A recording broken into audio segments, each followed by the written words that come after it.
Agora, advogado, nós temos quanto atualmente? Tem 11? 11. Agora, o Roberto está me falando que os biólogos aumentaram. Quantos tem?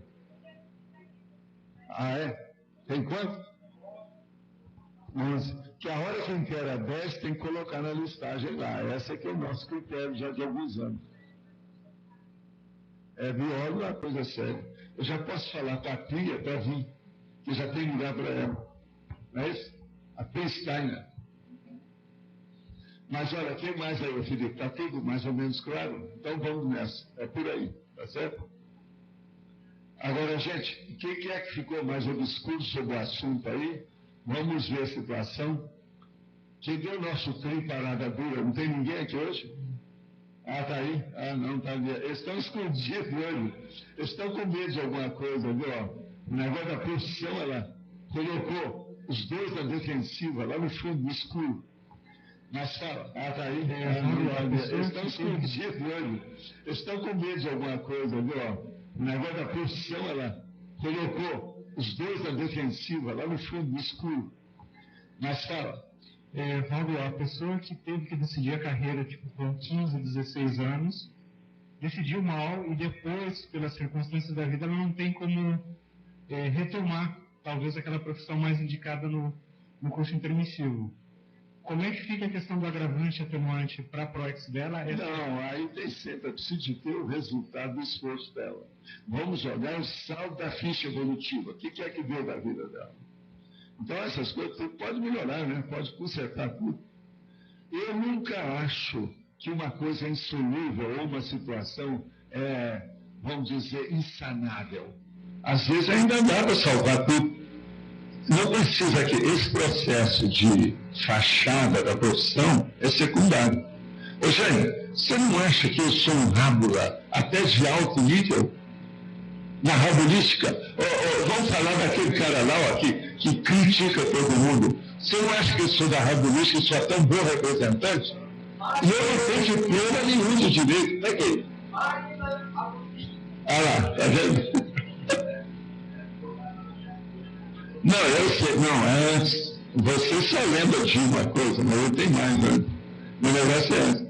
O processo de lei nós sempre brigamos. Mas que às vezes. O que é que eu estou falando aqui? Que a pessoa que tem que ter a lei do maior esforço, o código pessoal de cosmoética, o princípio da pluralidade compulsória e outra coisa. Tem que ter aqui no início, estou falando, inteligência evolutiva. A inteligência evolutiva é a lei real de tudo. O para-direito é a inteligência evolutiva. Lá no fundo, a para-diplomacia é baseada na inteligência evolutiva. Então, vamos pensar. Isso é muito sério. Então, eu digo para vocês, olha só o meu caso. Uma pessoa não precisa de ter um diploma para ela poder ajudar em certas linhas de conhecimento profissional. Então, vamos pensar. Não é só com diploma que a pessoa faz assistência. Sem diploma também. E outra coisa, o que eu digo? Não é a educação formal que é a mais importante. Ela é, vamos dizer, insubstituível. Mas ela não quer dizer que seja mais importante. A mais importante é a autodidaxia, o autodidatismo. É você estudar por você a vida inteira. Tem lógica isso? É aí que nós temos que pensar. Tá certo? Quem é agora? É o nosso argentino? É o nosso argentino? Bem, na patologia, sim, a penúltima linha, o senhor fala de compromisso de honra. É o compromisso de honra. O compromisso de honra, a profissão exige isso. Você, por exemplo, lá naquela profissão que você tinha, você prestou um compromisso de honra, quase sempre o negócio é até junto com os colegas. Não foi? Foi. Na medicina, por exemplo, tem até o código de medicina. Tem, por exemplo, na psicologia, tem a deontologia da psicologia, deontologia, que é o processo moral, ético, profissional da pessoa. Então, veja, esse é o compromisso de honra. Então, isso tudo tinha muita solenidade. Hoje, essa solenidade, eles já não estão dando tanto valor para isso. Mas existe isso. Você, por exemplo, na hora que você foi deixar tudo lá, olha quanto tempo você não demorou até acertar tudo. Olha o compromisso de honra. Muita coisa você tem que atender para depois sair. Você não saiu de uma hora para outra. É verdade ou não é? Não é um compromisso de honra? Mas esse compromisso pode ser negativo também, né? Pode, é a turma da máfia. Mas o seu não foi. Você foi uma pessoa que era um oficial, mas você fez muita coisa positiva. Ao que me consta, teve gente que não queria que você saísse. Como é que é isso? Pensa bem. Tem um colega meu que falou outro dia, quando eu encontrei ele, que disse que ainda sou tido como louco lá. Porque deixaram na hora que não podia. Aqui, ó, por ter deixado numa hora que não podia, porque aquilo era muito vantajoso para você. Não é isso? Sabe que eu encontrei também com uma pessoa que te conhecia naquela época, nossa, eles estiveram aqui. Ele me falou, é uma pena eu sair. Eu falei assim, mas eu mesmo tenho que falar com ele para ele ponderar, para ver. Mas ele está certo de sair. Eles me perguntaram, como ele está certo. Então veja, processo de profissão é um problema, antes de mais nada, de ponderação. Para a pessoa ter discernimento, para ter a prioridade, uma escolha prioritária, escolha. E é o que você fez. Você demorou um pouco, você chegou lá. E outra coisa, você não criou problema nem para a família, nem para os seus colegas, nem nada disso. Você fez uma reciclagem em alto nível. Velho. Você sofreu um pouco na fase de transição, mas hoje as coisas estão mais assentadas, não assentadas. Gente, vocês têm que lembrar isso. Ele é um exemplo desse processo. Eu sempre quis acertar. E a situação lá era difícil. O povo lá, sob certa aspecto, vamos falar a verdade, eles abusavam de você, né? A verdade é essa, é que ó, cama em cima de você.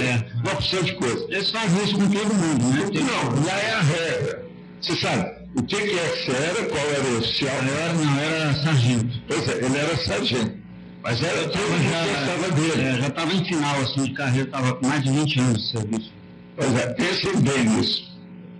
Agora veja, esse camarada aí, é meu amigo de muitos anos, ele é o pai do Daniel.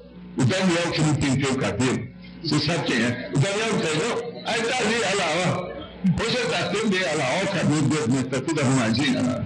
Olha o sorriso dele, olha o sorriso. Ô Daniel, levanta aí para o povo ver.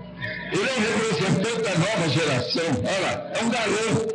Agora veja, eles moram na Argentina, por isso que é que eu chamo. Agora o Daniel todo dia vem aqui para ver teu filho e volta para a Argentina. Então eu acho que é o sacrifício da idade dele. Então a gente fala, de vez em quando ele está com sono, mas já arranjou um lugar que ele pode dormir aí durante o dia. Então veja, é gente boa, isso aqui é alto nível. Vamos em frente, tá?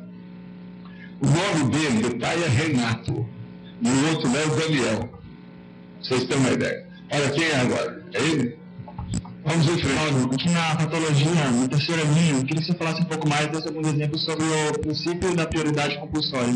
O princípio da prioridade compulsória é o seguinte: na vida, para você errar menos, você tem que procurar a priorização. O que é que deve entrar em primeiro lugar? Na frente daquilo outro que é secundário ou terciário. Agora, o que se passa? Às vezes, essa prioridade não dá para você escolher. Ela é imposta a você. Isso aqui é o compulsório. É o chamado faca no peito. Você é obrigado a admitir aquilo. Você está entendendo? Então, não tem jeito. Por exemplo, vou te explicar fatos assim, mais ou menos, na sua idade, que acontece. Por exemplo, no ano passado mesmo, teve aqui um rapaz que queria sair da família e vir para a Foz. Nós fomos examinados e eu falei assim, você não pode sair. Por quê? Por causa do pai dele que estava doente. E o pai dele podia ficar pior, aquilo ia criar um problema para a família. Ele era o mais velho da família. Era o primogênito. Havia mais duas irmãs da história. A mãe dele estava mais ou menos válida, mas as duas irmãs eram menores do que ele. Ele queria vir aqui porque ele ia participar da Sindex, essa coisa toda. Eu falei com ele, ó, pelo princípio da prioridade compulsória, você não tem capacidade de escolha. A escolha já está feita. Você tem que cuidar da sua família enquanto isso não caminhar e ver o que acontece. Que o pai dele estava tirando um pouquinho e ia ficar inválido. A situação estava precária. Entende? Ele não estava assim na rua da amargura, não. Em matéria de posses, patrimônio, dinheiro. Ele já tinha um certo pé de meia. Mas, e as irmãs? E a mãe? Então, assim, você não pode deixar isso aí para cuidar da sua vida. Resolva tudo lá, a hora que a coisa sentar, você deixa passar uma temporada, uns anos, depois você vem para trás. Ele ainda não veio para cá. Isso foi ano passado. Estou te mostrando o que é o princípio da prioridade compulsória. No caso desse, o inteligente era isso. E eu já falei com ele lá, você pode vir para fora, de vez em quando você visita a gente, no fim de semana, quando tiver esses feriados de sanduíche, vários em seguida, você dá um pulo aqui. Afinal de contas, a cidade dele não é tão longe, ele pode fazer isso. Mas agora, você continua a residência, vai ajudando, acerta as coisas do seu pai, encaminha as suas irmãs, vê como é que você faz lá com a mamãe. Entende? Porque também eles não podiam sair, tirar a família toda e vir para fora, não dava. Havia lá uns vínculos que não podiam cortar, entendeu? Você entendeu então agora o que é a prioridade compulsória? Obrigado. Professor Valdo, eu queria que o senhor explicasse um pouquinho, que eu estou querendo entender um pouco melhor como é que fica, por exemplo, a condição de quem trabalha como técnico de informática e precisa, às vezes, utilizar software pirata porque os clientes não têm. Como é que fica isso do ponto de vista da interclusão? Olha, o processo da informática é igual a qualquer outra profissão de comunicação. O problema é você não ser hacker, entendendo? Fazer umas coisas que você não vai se arrepender amanhã, não entrar em qualquer maracutaia, porque tem muita coisa, não participar, por exemplo, da besteirada de muito videogame, de muito processo pornográfico, de muito problema de fazer research, a pesquisa de coisas nebulosas, imaginais. O processo é evitar isso. Porque você sabe, existe o hacker, mas existem muitos que são apenas amadores de hacker, mas já estão dentro do hackerismo, entende? Isso é que você tem que evitar. Então, por exemplo, uma pessoa com a internet, aquilo é uma arma, né? Ela pode fazer o bem e pode fazer o mal. A internet mata. Quanta gente não marcou um encontro através da internet e depois eles mataram a moça? Tem um monte de casos aí, é só pegar a hemeroteca lá, pegar lá o nosso processo da Cosmo, entende? Está cheio disso, o cosmograma. Então, essa utilização de software pirata poderia ser uma economia de mares? Como é que é? Utilização de software pirata, por exemplo, para instalar na cabeça. Não, eu acho que às vezes não tem jeito de você fugir do software pirata. Que às vezes não tem outro. E às vezes aquilo vai ajudar uma opção de gente. Mas agora o problema é acabar com isso o mais depressa possível. Não participar, cortar fora. E outra coisa, meter o pau nisso, cercar com isso, criticar o processo da pirataria. Olha, é preferível você gastar um monte de dinheiro e ter um programa só, mas que já vai ajudar você, do que você, com aquele dinheirama, comprar 10 programas e começar a fazer uma opção de coisa. É preferível um, que você esteja tranquilo, sem problema nenhum. Uma outra coisa muito séria que é bom a gente clarear, que é aproveitando a oportunidade. Esse processo de computação precisa ter muito cuidado com o problema de pirataria para não envolver nem as ICs, nem as ECs, nem o experimento. Só amanhã, olha, é bom você observar isso, meu bom dicionarista, olha isso. Pelo seguinte, amanhã arranjam coisas de pirataria, você sabe, uma empresa, uma constituição do jeito da situação do seu dinheiro, é um monte de coisa, vem um fiscal para ver uma coisa lá dentro, vai descobrindo outra alguma coisa, isso pesa em cima de todo mundo. Então, quanto mais cortar o processo de pirataria na nossa área, melhor. Entende? Eu, às vezes, evito ao máximo. Às vezes a gente gasta até mais dinheiro para ter o original, mas não queremos saber de pirataria. Que aqui, você sabe, é uma tentação o negócio de pirataria, porque nós vivemos na pirataria-lândia. Não tem lugar mais legal que esse, a não ser da Trifon. Aqui é que é o lugar disso, então a gente tem que evitar. Agora, eu vejo o seguinte, quando nós começamos aqui com a nossa associação básica, aquela que era cooperativa, nós usamos a opção de computador, porque não tinha outro jeito de arranjar aqui. Era a única saída na ocasião. Mas isso faz 13 anos. E eu falei assim, por enquanto a gente faz isso. Agora, com o tempo, vamos renovar isso tudo.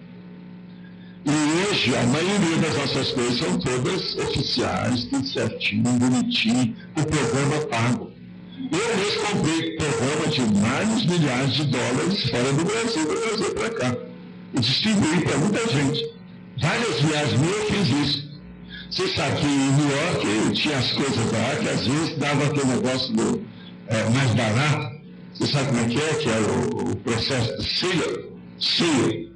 A sale deles é verdade. Quando eles dão o preço mais baixo, é preço mais baixo. Não é igual no Brasil, não.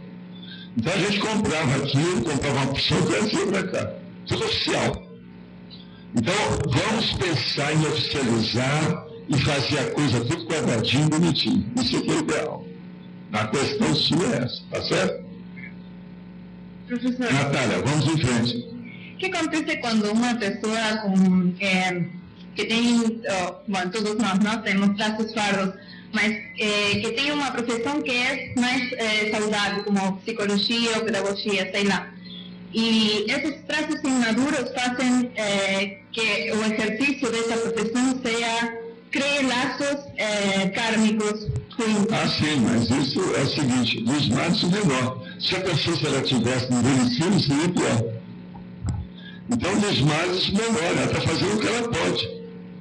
Agora, num caso desse, se você puder, ajuda, tira, sai dessa, vamos melhorar isso, faz uma reciclagem naquilo.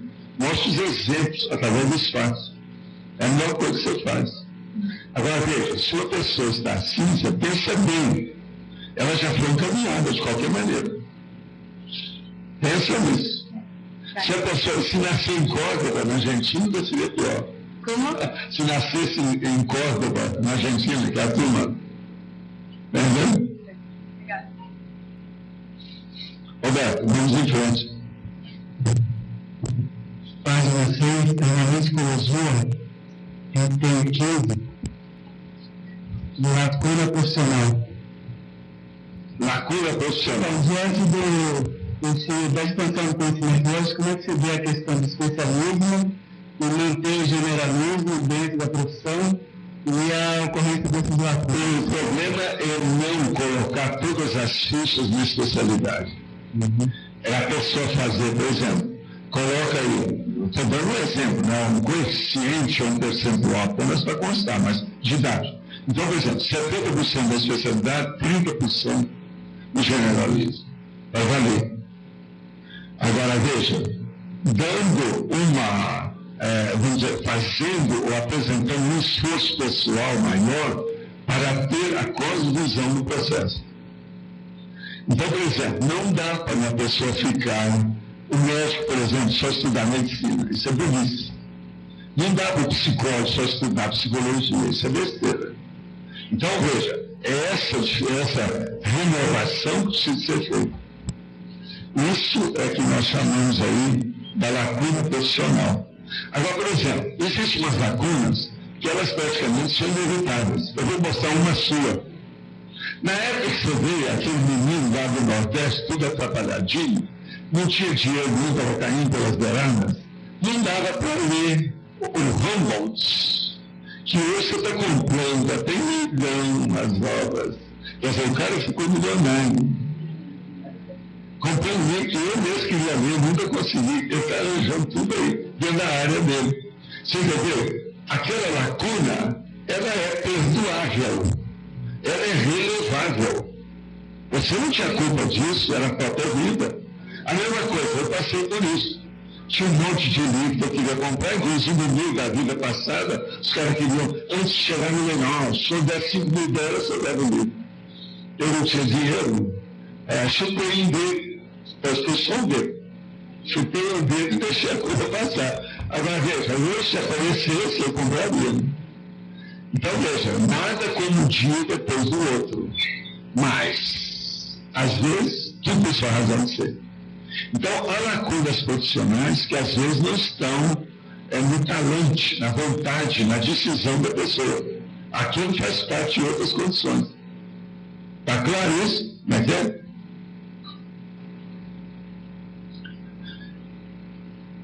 Vamos em frente.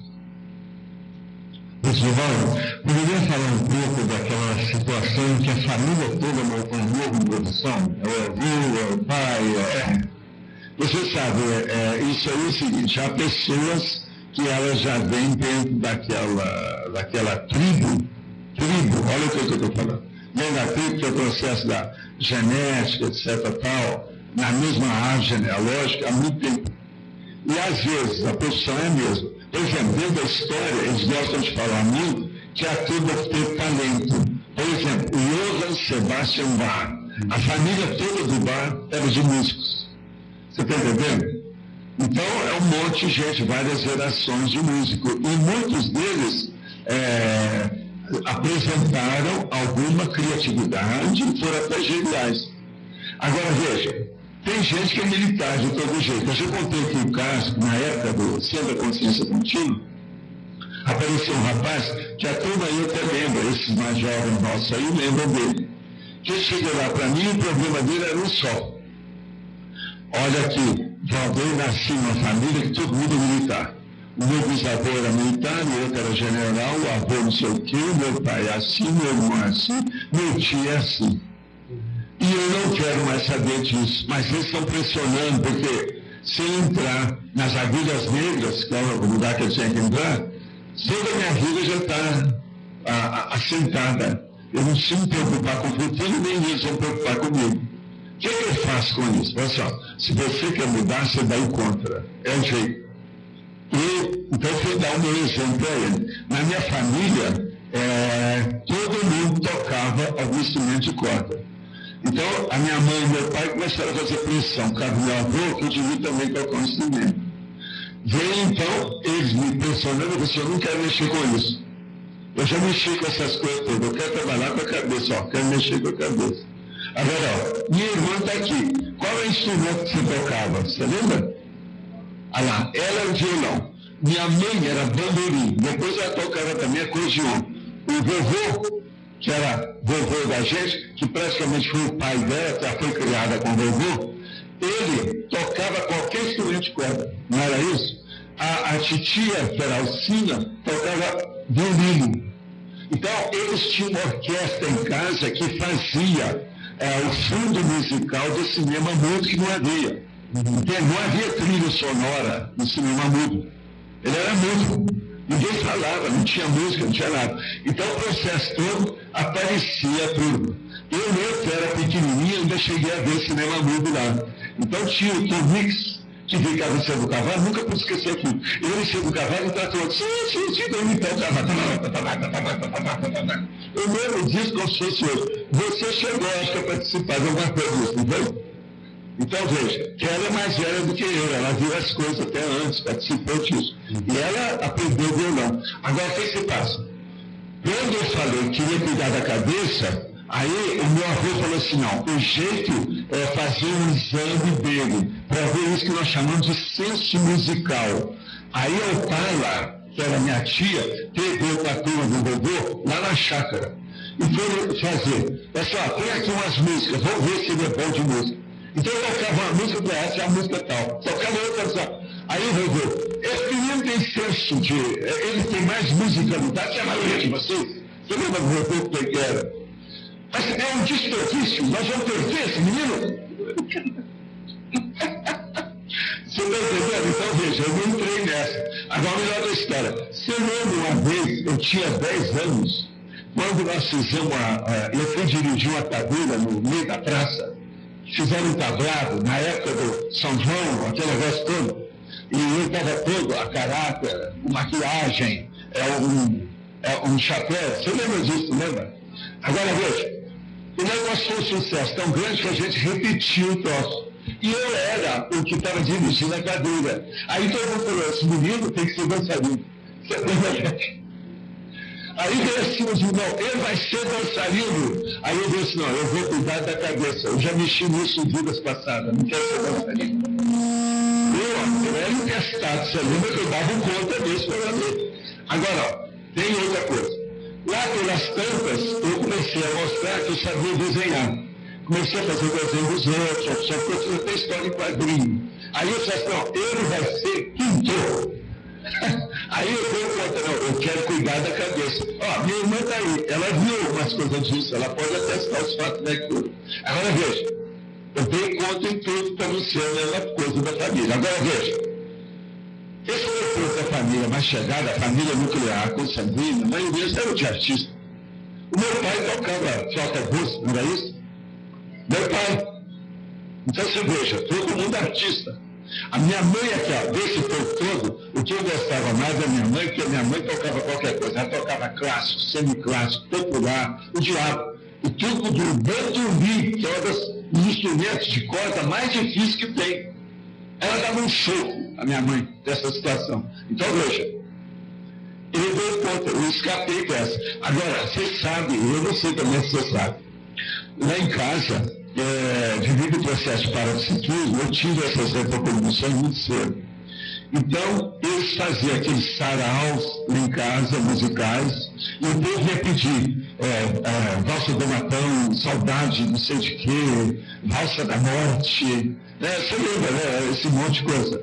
Agora, o que se passa? Na hora que começava a orquestra toda a tocar aquilo, tudo quanto era gente que tinha morrido lá em Monte Cavelo, aparecia para ver a música, porque a música era para, você está entendendo? É a evocação do passado. Agora, olha a história. A casa que eles tocavam música, que é a casa que você casou, lá da Avenida Leonardo Maciel, tinha sido cemitério lá. Uma das nossas avós foi enterrada lá. Então, agora o que se passa? Faz a evocação daquelas músicas.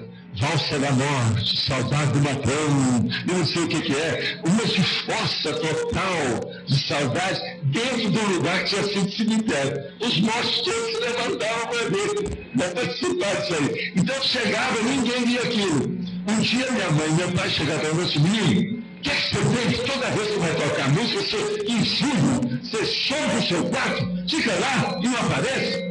Pessoal, vocês não estão vendo, é um monte de gente esquisita que aparece aqui. Eu não quero ver esse povo aí, não. Vocês não vêem nada, fica só na música. Eu até que gosto de algumas músicas, eu ainda falava, mas não dá. Você está entendendo? Então veja, não dava, né? Agora, de uma certa forma, é um compromisso do grupo kármico que as pessoas pretendem manter os vários vídeos.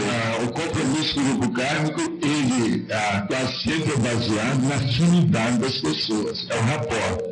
Esse rapport, então, embasa o convívio. Esse convívio é que vai dar o compromisso. Então, veja, olha eu no meu caso. Eu me desviei da família toda. Mas a verdade foi essa, foi eu que fiz um caminho diferente de todo mundo. Saí de casa aos 12 anos, não voltei mais. Você está entendendo como é que é? Então veja, a gente está lá, nós estamos tudo unidos, tudo junto, mas veja, eu não participei disso. Você entendeu aí? Agora veja, a maioria de vocês estão assim. Lembra daquela conversa que eu falo, uma família de 17 membros, o que tem? Alguns são com zero. Então você tem que ver isso. Faz parte do serviço. Agora, qualquer coisa você conversa com a Beth, que ela é especialista no assunto. Tá bom? Obrigado. Tá bom? Mas eu queria mudar de assunto. Quando você lançou a ideia da IC de escritores, né? A Kátia fez todo que você não estava, que eu pedi a sua presença, não acharam. Você. Eu estou né? Tá certo? Você viu? Meus pais estão aqui. Eu sei o que eu vou fazer. Eu não podia. A gente não tem tudo, a gente tem o que a gente consegue.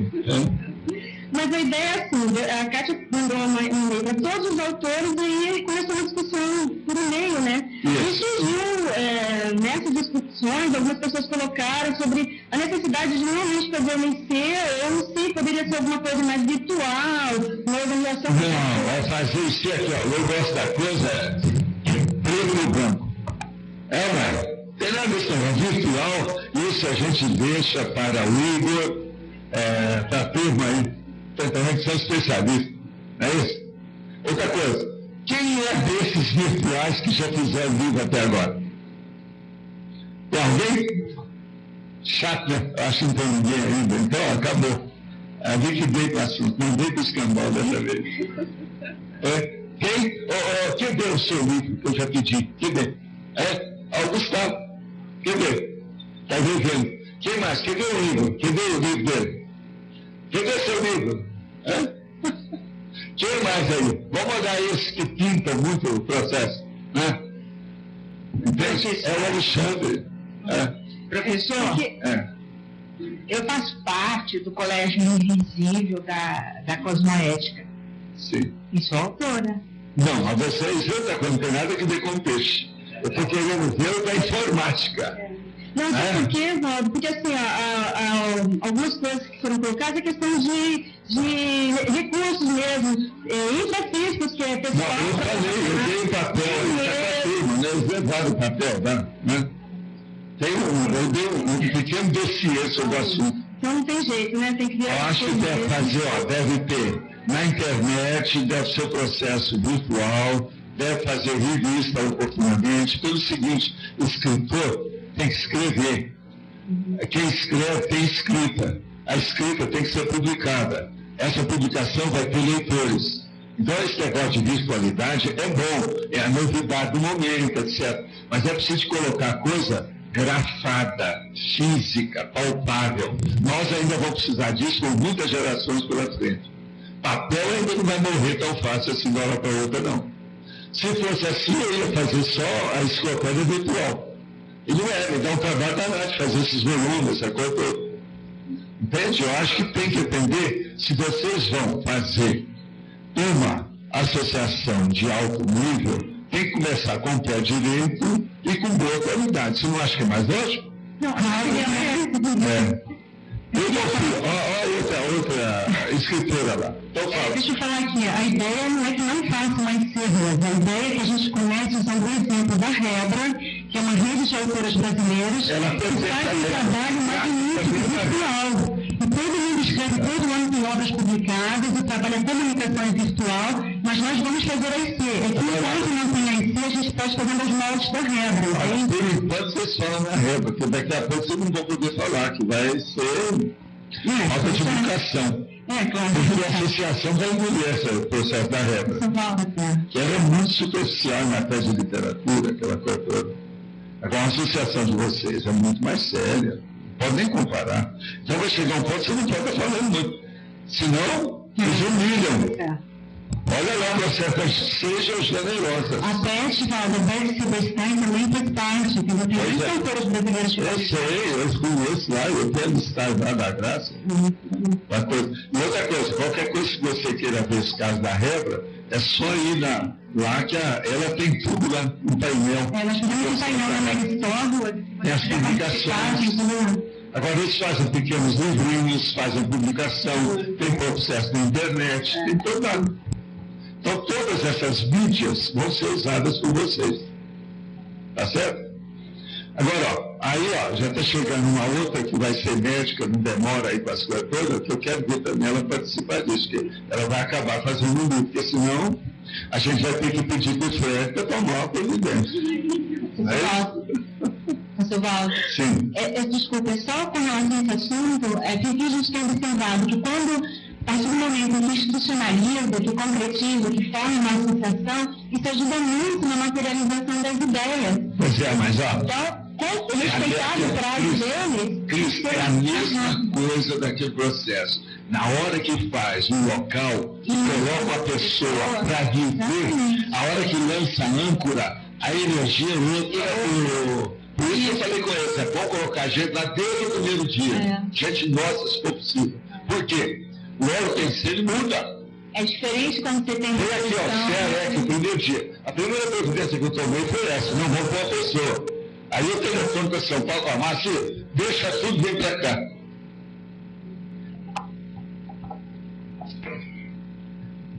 Suvaldo, aqui na liticologia, no item 20, na página 6, o senhor coloca a vocação profissional. Então, eu queria entender, dentro do seguinte contexto, a pessoa vem em diversas vidas, às vezes como artista, um percentual dela, do perfil dela, às vezes até muito mais artístico do que científico. Ela tem 80%, 70% de arte. Mas isso é humanidade, praticamente todo mundo é assim. Pois é, então, a tendência é ficar no superficial mais fácil e emocional, que é a arte. E aí a pessoa, ela ressoma com toda essa vocação, com toda essa predileção e facilidade para a arte. E ela opta, se é consciente, por uma área de ciência que ela tem mais dificuldade, que é novo para ela. Como que a gente pode, então, fazer uma avaliação acurada, adequada da vocação profissional diante da ProEx, diante do contexto mais adequado do Estado? A Ivanilda não está aí hoje, não, né? Escuta, eu ainda não trouxe na sua vocação aí, né? O verbete ainda não, né? Tem um. Eu vou trazer, já tem verbete sobre esse assunto lá, que nós vamos trazer com mais detalhes sobre isso. Agora, o que se passa? A coisa séria é o seguinte, na hora que for ver esse problema, vamos dizer, do conflito arte-ciência, tem que colocar no meio duas outras coisas. Primeiro, religião, com o processo do parapsiquismo, e segundo, a filosofia, com o processo da ponderação. Se você colocar esses outros dois elementos, já começa a clarear mais o caminho para a pessoa. Então, você veja, o parapsiquismo. Todo mundo em si é sensitivo, de algum modo. Agora, você então era sensitiva, teacher, de religião, ou de arte, ou de artesanato, alguma coisa nesse sentido, um artista. Agora, veja, você vai passar para um processo que vai filosofar de uma maneira diferente dentro do processo da ciência. Então, a coisa fica muito mais séria e melhor. Você vai se sentir muito mais, vamos dizer, consistente e gratificante. Aquilo é mais consistente. Tem que pensar na consistência do processo da ideia e do seu esforço, da sua atividade. Isso ajuda muito. Pensa nisso, faz o casamento dessas coisas. Entende? Não fica só em arte e ciência, não é isso. Tem que colocar a religião, que a religião é muito boa, porque não tem jeito. Ela é incompatível totalmente com a ciência. Agora, o parapsiquismo já não é. Ele evolui. Ele vai de um périplo para outro, de um ponto para outro, mas ele está ascendente. Ele está em crescimento. Então, por que é que eu falo? Aqui está cheio de pitches. Você está entendendo? Das iniciadas dentro do processo, que hoje estão raciocinando de um modo muito mais sério. Veja bem, olha o caso da Flávia. Eu conheço essa menina desde que nasceu. Pai, mãe, essa coisa toda. Ela e a família dela está cheia de processos, todo mundo é sensitivo. Tem gente até com problema lá dentro por causa disso. Agora veja, ela caminhou, rodou, entrou dentro da conscienciometria para estudar mais o processo. Veja só. Mas isso, em primeiro lugar, satisfaz também o processo dela. Ela acabou escrevendo um livro. Agora, por quê? Ela é uma artista que já escreveu muitas vidas, já mexeu com o processo manuscrito, de grafar as coisas, esse negócio todo. Quando nós fomos fazer aí, que tinha aquelas possibilidades do Instituto, eu reuni 4 pessoas e falei umas verdades para elas. Aqui, saiu mais na frente, todo mundo foi ela. E eu ainda falei, você é boa para escrever, você tem que dar valor para isso. Agora, o que mexia? Ela trabalhava com processo de comércio, no nível até muito alto, tinha contato até bem elevado. Você sabe, por 6 em Copacabana, a Galeria das Viroses que havia lá do ambiente, tudo gente socialite, ela não era situação. E outra coisa, ela veio lá do Meia, no fim do mundo lá, mas não era a casa de chão batido mais, já era um pouco melhor. Você está entendendo então? CM. CM, Zona Norte. Eu sei. Mas agora veja, é da terra do Meia, né?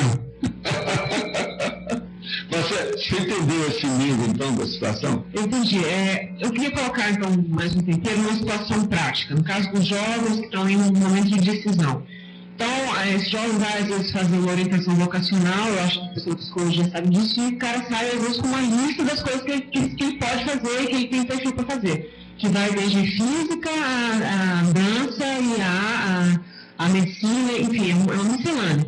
E a pessoa fica confusa, porque ela é versátil, ela pode fazer tudo aquilo bem e ela não sabe exatamente o que ela escolher. Ela fala, eu gosto mais disso, mas eu vou fazer isso. A primeira coisa aí é que a PEC está entrando agora com esses cursos lá para ajudar isso. Você sabe que esse pergunte hoje é totalmente dentro dos processos de vocês. Mas o caso é o seguinte, nessa hora ela vai ver o seguinte, eu tenho vocação para tudo isso. Então eu vou escolher uma que eu possa ajudar mais os outros e sair do meu egoísmo. A pessoa vai acertar. Ela não vai errar se fizer isso. Então é esquecer o egoísmo dela e fazer aquilo que ela pode ajudar mais os outros. Aí ela vai usar e falar assim, não, mas essa aí eu tenho 60% de facilidade, nessa outra eu tenho 80%. Mas ela, com 60%, ela pode ajudar mais os outros. É preferível ela fazer aquela que ela vai ter um pouco mais de sacrifício, mas que o resultado final vai ser melhor. Gente, uma profissão é uma coisa muito séria. A gente tem que ponderar, porque não é uma coisa para essa semana, ou para esse mês. É uma coisa para o resto da vida. É aquilo que eu faço sobre TENEPS. TENEPS é muito séria, para o resto da vida. Então, todos esses compromissos que são para o resto da vida, a gente tem que levar em consideração, ponderar muito, e na hora de decidir, assumir aquilo, e esquecer que a gente é polivalente e versátil. Pegar um caminho e seguir, e procurar sair bem ali dentro. Esse que é o caminho. Esquecer competição, entendeu? Nada desse processo de concorrência, nada está olhando lá, que fulano fez, eu também posso fazer, ok, mas não vai ponderar ou basear ou alicerçar as decisões nisso. Veja a pessoa, as condições. Olha amanhã. Tem gente que um dia desse chegou um rapaz que estava querendo saber o negócio de medicina, estava em dúvida.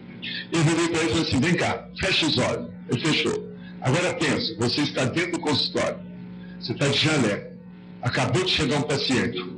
Qual a especialidade que você deveria fazer? Então ele falou, não, eu quero fazer traumatologia. Então acabou. Chegou uma menina que torceu lá o pé que está danado.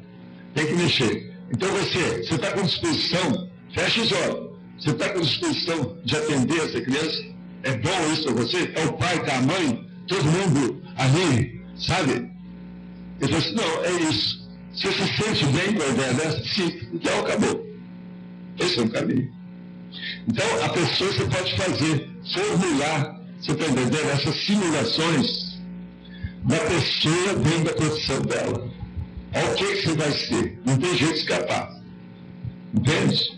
Agora, não vai fazer também uma simulação, fala assim, ó, tem 100 pacientes esperando lá fora. O professor, baleado, fala isso, porque senão não dá nada, né? Com barriga Mas é uma coisa mais ou menos natural, começando. Não vai ter uma coisa aí, uma estrutura que já está estourando. Tá certo? Só mais uma questão. Existem linhas dentro das pessoas, não quero colocar isso no gênero, mas, enfim, uma situação factual. A pessoa viveu muitas vidas na condição feminina e que foi uma condição, na história da humanidade, difícil em termos de desenvolvimento intelectual, até de acesso às coisas. E essa pessoa, mais para frente, ela vai entrar numa área de ciência, no projeto, na autonomia. Às vezes a pessoa, como mulher, que mexeu com misticismo, com áreas de arte, né, religião, e chegou a esse ponto. Como é que foi esse trâmite, dessa mudança, dessa passagem, dessa consciência? Como é que isso funciona? Não, a primeira coisa é o seguinte, a pessoa, ela tinha várias predisposições. É aquilo que eu falo, aqui todo mundo é versátil e polivalente. Agora, dentro daquele nível, daquele momento evolutivo, da encruzilhada, do turning point, na hora que tem que fazer a viragem da mesa, é a reciclagem propriamente dita, a pessoa então vai ver aquilo que seja melhor coordenado para atender todas as necessidades dela. Principalmente atender os seus futuros assistidos, que são as suas antigas vítimas. Está entendendo? Não. Então, são as ex-vítimas que se tornaram assistidos hoje. Então, a pessoa ela começa a raciocinar por esse aspecto e procura focalizar aquilo que seja melhor para ela. Por exemplo, uma mulher, ela vai ser mãe. A mãe, ali no caso, ela vai fazer assistência para sempre ter conotação com isso. Seja com os filhos, com a filha, filho, qualquer coisa, ela tem o processo do passado dela nesse sentido. É tanto que não é toda mãe que gosta de todos os filhos, ela faz força. Mas é até um perigo que a mãe, por exemplo, ela não pode selecionar um filho e gostar mais dele do que os outros. Ela não pode mostrar isso. Isso não é fraterno. E nem é bom dentro da maternidade. O pai é a mesma coisa. Se eu tenho vários filhos, eu não posso arranjar um que é o preferido, o selecionar, ter o favorito, isso não é o ideal. É falta de educação maternal e paternal fazer uma coisa dessa. Mas veja, todo mundo é assim. Então, dentro daqueles futuros assistidos nossos, que começa dentro da família, nós temos o percentual de mais rapport, de mais afinidade, de mais simpatia, entende? Que equivale ao percentual também de antipatia. Isso faz parte do serviço. Agora, dentro do processo da profissão, essas coisas todas são vistas e a pessoa vai caminhando. O melhor é isso. Você sabe, um dia desse eu falei uma tertúlia aí, já não é a primeira vez, sobre o problema, por exemplo, da gente trabalhar dentro da área da saúde. Porque dentro da área da saúde, a pessoa, querendo ou não, ela tem que fazer assistência. Então, se a pessoa está em dúvida, eu falo assim, entra na psicologia. Porque na psicologia, no mínimo, ela vai atender a ela mesma. Já ajuda. Então, nós temos que ser muito assim, realistas dentro do nosso processo, hoje, dentro desse momento evolutivo. Então, isso vale a pena pensar por aí. Não é isso? Wanda, aqui. Sim. Eu tinha também uma pergunta sobre a profissão. É o caso da pessoa que ela não fez faculdade, ela não tem título. E ela começou a trabalhar e ela foi mudando de profissões ao longo da sua vida. Ela fez muitas profissões e ela, na hora que ela sabe fazer muita coisa, mas se alguém pergunta para ela qual que é a profissão, ela nem sabe o que responder. Esse é o meu caso, né? Então, assim, nesse caso, isso não deve ser a condição ideal. Não, isso depende. Não vou falar se é ideal, não é. E eu vou te mostrar uma coisa lógica. Todas essas profissões que você exerceu, você estava servindo os outros. Você era uma prestadora de serviço, não era? Sim. Profissão. Você estava fazendo assistência. Os assistidos estavam lá. Agora eu te digo, você devia ter uma freguesia muito diversificada. Tá certo? Por isso que é normal isso aí. Nós temos que dar um esforço e entender essa condição. Tem lógica? Pensa nisso. Diploma é coisa secundária. Outra coisa que eu acho que é secundária em matéria de profissão é negócio de gênero, homem ou mulher. Isso é besteira também. Não é por aí, não. Uma outra coisa também que eu acho é o processo de ser abastado, quer dizer, pobre ou rico. Isso também é besteira. Não é por aí. A pessoa supera tudo isso. É um caminho.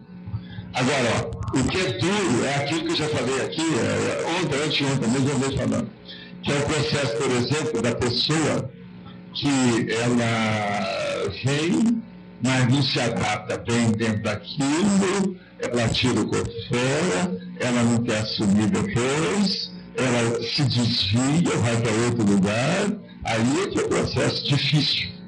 Entendeu? Isso é que a pessoa tem que ponderar bem. E outra coisa, ela às vezes, ela não quer assumir aquela responsabilidade que ela mesma escolheu. Então, aí é que é o desvio, isso é que precisa ser evitado e ponderado com muita lucidez antes da escolha, antes de escolher o caminho certo.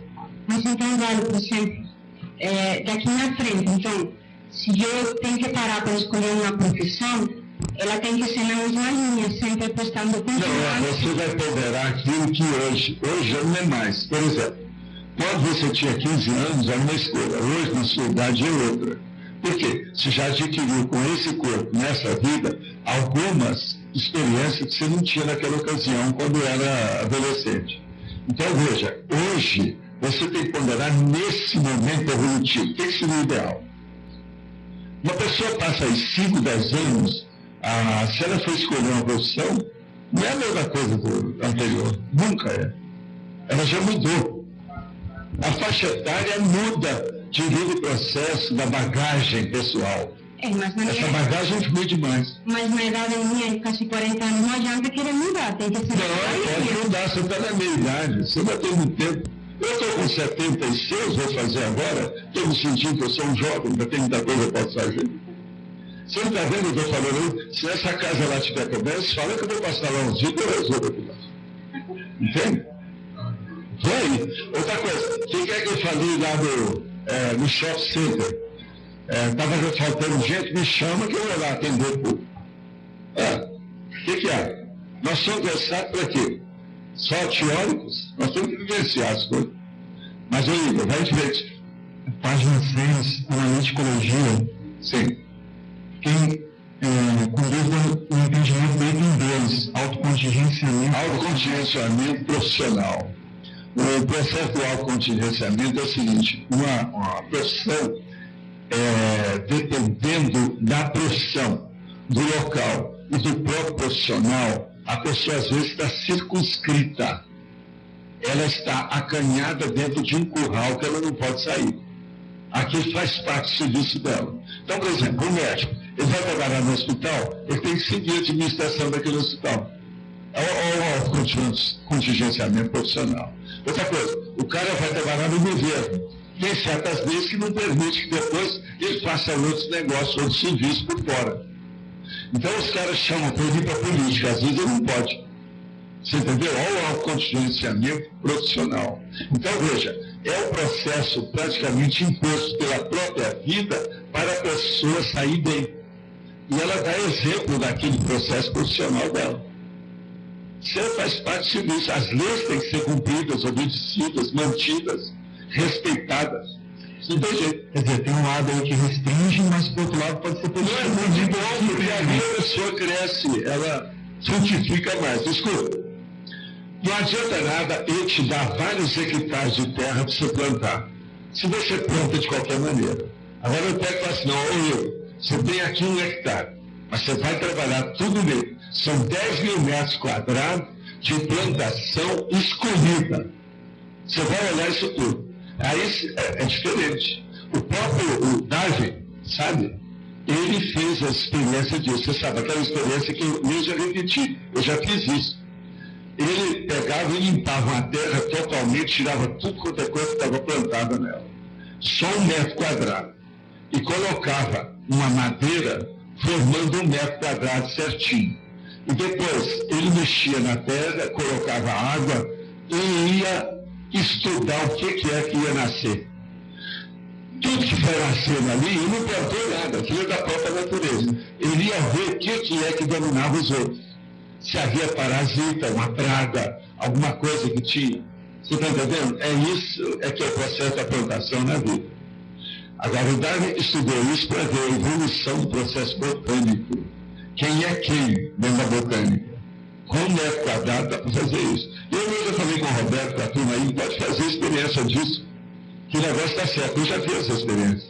Então você vê, dentro, por exemplo, aqui em Foz, você vai ver dentro desse ambiente nosso, por exemplo, do CIAEC, você vai ver quais são as plantas que dominam as outras.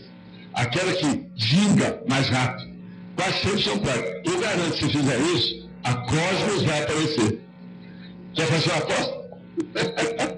A Cosmos vai aparecer, que é essa da flor amarela, bonita, né? Isso é inevitável. Agora, outra coisa, se plantar, é capaz da sensitiva aparecer também. Mas não pode ir formiga lá dentro, porque senão a sensitiva, a gramínea, aquela, não é gramínea, mas a plantinha, ela é o caviar para as formigas, sabe? Aqui não fica nenhuma, as formigas acabam com tudo. Quer dizer, nesse caso aí, o paralelo seria houve um contingenciamento de uma área, mas aquilo permite tirar muito proveito, mas não é isso, você tem que se especializar. Se você vai plantar só no hectare, uma coisa só, você vai cuidar muito mais, você vai tirar o lixo que está ali, você vai tirar as folhas amareladas, vai limpar o terreno. Outra coisa, para aguar vai ser melhor, vai ser mais eficaz, tudo melhora, entende? E as coisas têm que começar com um contingenciamento natural menor, para que haja expansão depois. Então, na página 5, na trinomiologia, você pode falar um pouco desse trinômio, autodiscernimento, automimese? Olha, o caso todo é o seguinte, é o autodiscernimento, a automimese e a anticosmoética. O caso todo é o seguinte, vamos pensar só. Autodiscernimento, você tem que colocar o discernimento para distinguir o que presta daquilo que não presta. Então, na hora que você vai fazer isso, na questão da profissão, é isso que eu estou falando. Você tem que escolher uma profissão que não adianta que seja a sua favorita. Vamos supor que a sua favorita era uma politicagem violenta na Idade Média. Você não vai fazer isso mais agora. Tem que fazer uma coisa melhor. Então, você já vai partir para outra coisa. Você não vai repetir. A automimese é a repetição dos mesmos fatos. E outra coisa, a automimese dispensável é que nós temos que olhar mais. Agora, a anticosmoética é justamente isso. Então, esse tem nome. Eu acho ele importantíssimo a respeito de produção. Você não acha, Sandro? É inevitável você juntar esses itens, sabe? Esses fatores aí. Eles são muito sérios dentro do processo. Entende? Vamos pensar. Olha, vamos em frente. Bom dia, professor. Sim, bom dia.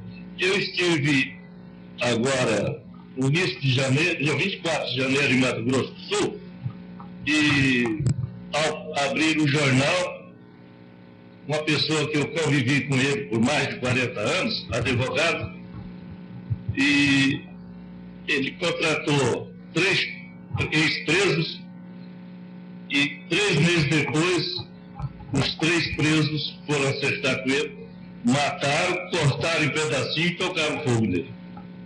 Você conheceu esse homem, então? Eu convivi com ele por cerca de 40 e poucos anos. Como é que era o temperamento dele? Era bom? Ele era enérgico demais ou não? Servimos no mesmo quartel e estudamos junto. Ele foi para a faculdade, saiu em 78, eu entrei, e em 82 eu convivi com ele até 88. Em 10 anos ele trabalhou na profissão, ele amealhou um patrimônio que até a terceira geração... então, meu chapa, precisa de olhar isso, né? Pois é. Nunca se sabe o que vai acontecer. Agora, ele pega preso, que não tem nada a perder, como é que fica? Olha, na minha terra, quando eu era pequeno, eles falavam assim, se tem muito cuidado com padre, entende? Soldado, porque eles não têm nada para perder. Se tiver que entrar, eles entram com tudo. Então aí está o negócio.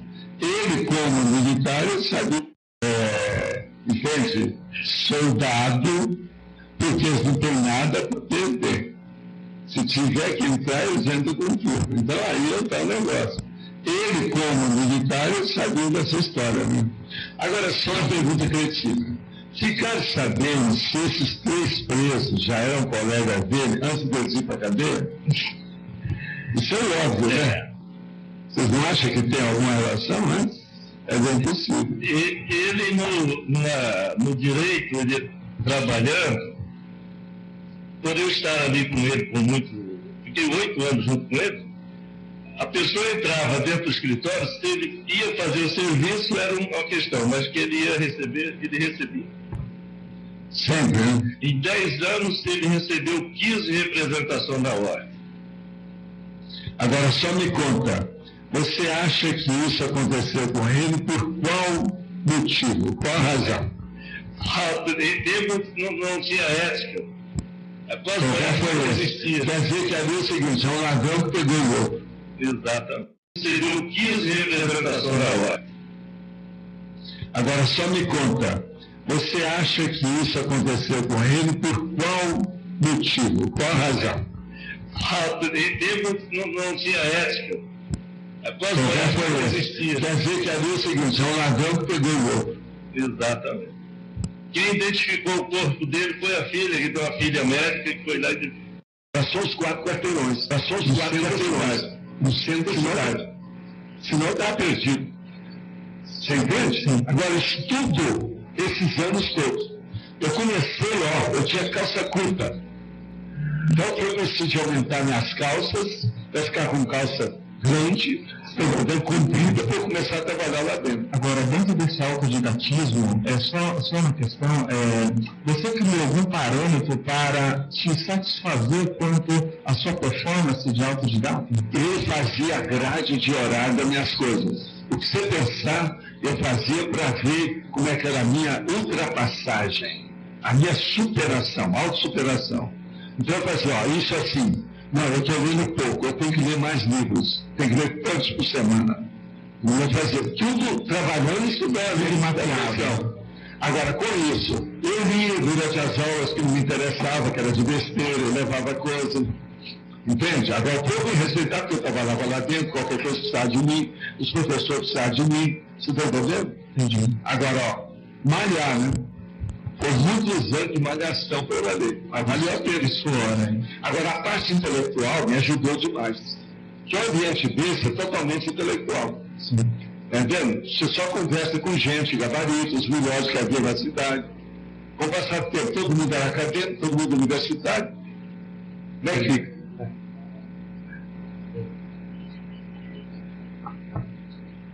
Professor, acho que o senhor já até respondeu a questão que eu ia fazer, Sim. que é da analiticologia na página 6. Sim. O item 8. Que é a falha profissional. Então seria isso na profissão também avançar. Se você faz a profissão fora da área da saúde, que é a primeira que o senhor colocou, então avançar na filosofia ou avançar na filosofia, avançar no direito, que eu vou estudar, fazer Isso implica você a ter falhas profissionais. Isso evita ter Evita a falha, né? porque você vai ter uma visão de conjunto, que é aquilo que eu chamo de visão maior.